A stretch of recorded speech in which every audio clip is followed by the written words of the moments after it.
नमस्कार, मैं शिक्षा मिश्रा झारखंड के सुप्रभात मीडिया में आपका स्वागत करती हूँ।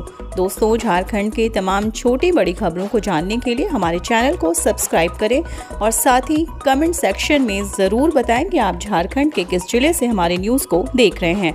तो चलिए शुरू करते हैं खबर को, जानते हैं आज के मुख्य समाचार। झारखंड सरकार ने स्कूलों में सुबह की प्रार्थना और खेल संबंधी गतिविधियों को निलंबित करने को कहा।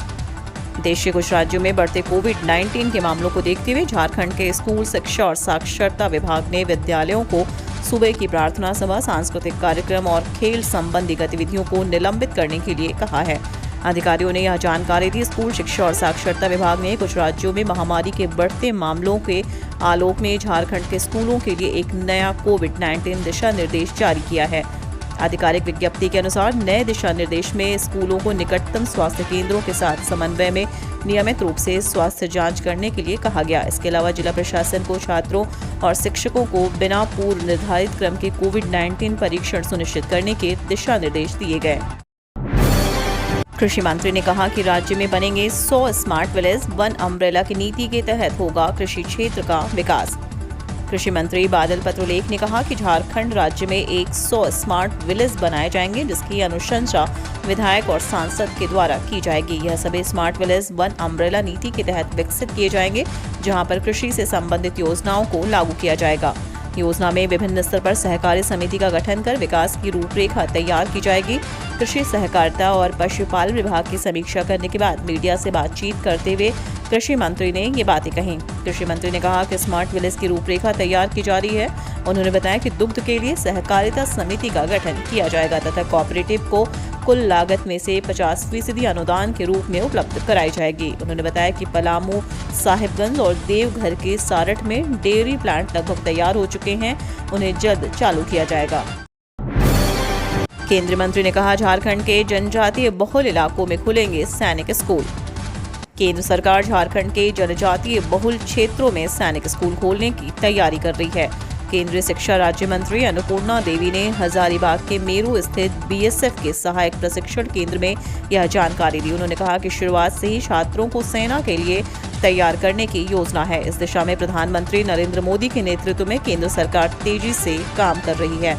केंद्रीय शिक्षा राज्य मंत्री ने रानी झांसी परेड ग्राउंड में बीएसएफ के जवानों के पासिंग आउट परेड को संबोधित करते हुए कहा कि बीएसएफ को विश्व स्तरीय तकनीकी सुविधाओं से लैस करने के लिए केंद्र सरकार प्रतिबद्ध है। झारखंड में पत्रकारों को मिलेगी बेहतर चिकित्सा सुविधा। रांची प्रेस क्लब और क्यूरेस्टा ग्लोबल के बीच हुआ समझौता। झारखंड में गंभीर बीमारियों के इलाज की बेहतर सुविधा नहीं है। खासकर पत्रकार या उनके परिजन बीमार हो जाएं तो इलाज कराना मुश्किल हो जाता है। इस परेशानी को देखते हुए रविवार को रांची प्रेस क्लब और क्यूरेस्टा ग्लोबल और नारायणा हेल्थ के बीच एक समझौता पत्र यानी MOU पर हस्ताक्षर हुआ। इस समझौते के अनुसार पत्रकार, उनकी पत्नी और 12 वर्ष तक की उम्र के 2 बच्चों के OPD के साथ साथ पैथोलॉजिकल जांच और इंडोर भर्ती होने पर इलाज के खर्च में रियायत दी जाएगी। रांची प्रेस क्लब के अध्यक्ष संजय मिश्रा ने क्यूरेस्टा ग्लोबल और नारायणा हेल्थ के समझौता पत्र पर हस्ताक्षर किया है। क्यूरेस्टा ग्लोबल के ओर से जर्नलिस्ट वैद्यनाथ महतो का नाम पर स्व वैद्यनाथ महतो क्यूरेस्टा प्रिविलेज कार्ड की सुविधा उपलब्ध कराएंगे। इस कार्ड के माध्यम से रांची प्रेस क्लब से जुड़े पत्रकारों को आपात स्थिति में अस्पताल लाने के लिए एम्बुलेंस सेवा, इलाज और पैथोलॉजिकल जाँच पर 30% की रियायत दी जाएगी। CBSE टर्म 2 की परीक्षा आज से शुरू, इन बातों का रखें ध्यान, नहीं होगी परेशानी। केंद्रीय माध्यमिक शिक्षा बोर्ड द्वारा कक्षा 10वीं और 12वीं के दूसरे टर्म की परीक्षा आज से शुरू होगी।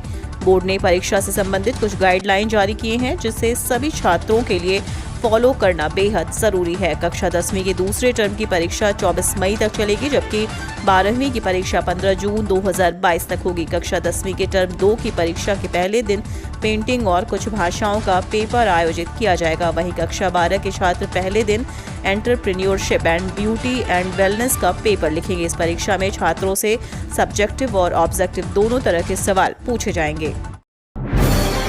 सीएम रोजगार सृजन योजना की उपलब्धि से हेमंत हुए खफा, बड़े पैमाने पर लाभ दिलाने का निर्देश। मुख्यमंत्री हेमंत सोरेन सीएम रोजगार सृजन योजना की उपलब्धि से खफा दिखे।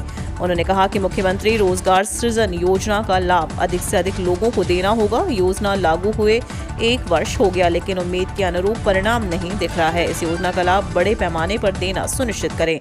इसके लिए विभाग कार्य योजना 1 सप्ताह के अंदर तैयार करे। यह बातें सीएम ने अनुसूचित जनजाति, अनुसूचित जाति, अल्पसंख्यक एवं पिछड़ा वर्ग कल्याण विभाग के वित्तीय वर्ष 2021-22 की प्रगति, वित्तीय वर्ष 2022-23 की कार्य योजना की समीक्षा के दौरान कही। झारखंड में प्रधानमंत्री आवास योजना ग्रामीण की सुस्त रफ्तार, 3.85 लाख के बदले आवास बने मात्र 41,000। प्रधानमंत्री आवास योजना ग्रामीण से झारखंड में वित्तीय वर्ष 2021-22 के मार्च अंत तक सिर्फ 10% आवास का काम ही पूरा हो पाया। आवास निर्माण की प्रगति काफी धीमी है। भारत सरकार ने वित्तीय वर्ष 2021-22 में झारखंड के लिए 3,85,267 ग्रामीण आवास निर्माण की स्वीकृति दी थी, जिसमें से अभी तक 41,000 के आसपास ही आवास का काम पूरा हो पाया है। 3.43 लाख से अधिक आवास का काम लंबित है, जिसे अब तक इस वित्त वर्ष में पूर्ण करने का लक्ष्य रखा जा रहा है। पूरे साल काफी धीमी से काम हुआ। हालांकि विभाग ने फरवरी से लेकर मार्च अंत तक अभियान के तौर पर आवास बनाने का लक्ष्य रखा था, पर इस अवधि में कोई खास प्रगति नहीं हो पाई है। झारखंड पंचायत चुनाव आदर्श आचार संहिता की वजह से नहीं रुकेगा बिरसा हरित ग्राम योजना का कार्य। मनरेगा के अंतर्गत संचालित बिरसा हरित ग्राम योजना का काम पंचायत चुनाव के कारण लगी आदर्श आचार संहिता की वजह से नहीं रुकेगा।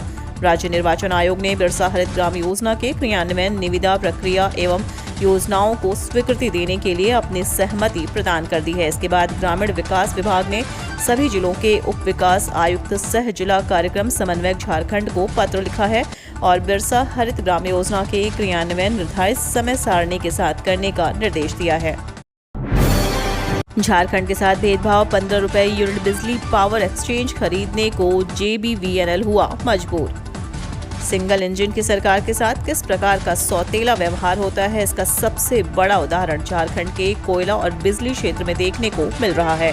केंद्र सरकार के लाख दावे के बावजूद देश में कोयले और बिजली की कोई कमी नहीं है। सभी राज्यों को पर्याप्त मात्रा में बिजली मिलेगी, यह पूरा झूठा साबित हो रहा है। झारखंड इन दिनों कोयले और बिजली को लेकर राजनीति का शिकार हो रही है। हालात इतने खराब हो गए हैं कि JBVNL सबसे महंगे दर 12 से 15 रुपए प्रति यूनिट बिजली खरीद कर स्थिति को सामान्य करने का प्रयास कर रहा है। प्रतिदिन 4 से 5 करोड़ रुपए अतिरिक्त बिजली खरीदी पर खर्च करने को विवश है। गर्मी में बिजली खपत और मांग बहुत अधिक बढ़ गई है। बिजली नहीं मिलने के कारण बिजली को लेकर हाहाकार मचा हुआ है। दुनिया के टॉप 5 धन कुबेरों में गौतम अडानी की एंट्री, वॉरेन बफेट को छोड़ा पीछे। अडानी समूह के चेयरमैन गौतम अडानी दुनिया के सबसे अमीर लोगों के फोर्ब्स की लिस्ट में 5वें स्थान पर पहुंच गए हैं। अडानी की कुल नेटवर्थ 123.1 अरब डॉलर आंकी गई है। उन्होंने ब्रेकशायर हेथवे के वॉरेन बफेट को पीछे छोड़ते हुए स्थान हासिल किया। अब बफेट 121.7 अरब डॉलर की कुल अनुमानित नेटवर्थ के साथ 6ठे स्थान पर खिसक गए। दुनिया के सबसे अमीर लोगों के फोर्ब्स की लिस्ट में रिलायंस इंडस्ट्रीज के चेयरमैन मुकेश अंबानी 8वें स्थान पर हैं। इस तरह दुनिया के 10 सबसे रईस लोगों में 2 भारतीय हैं।